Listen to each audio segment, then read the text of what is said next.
কেন কোন বক্তব্য নেই সে বক্তব্য শোনাবো আপনাদের।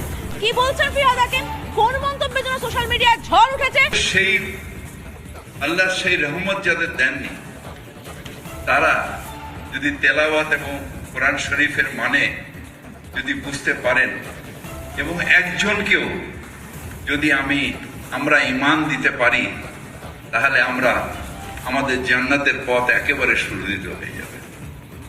আমরা নিজেরা মুসলিম ঘরে জন্মেছি, মুসলমান ঘরে বড় হয়েছি, আমাদের নামাজ আদব কায়দা সব আমাদের বেশিরভাগই মানুষের জানা।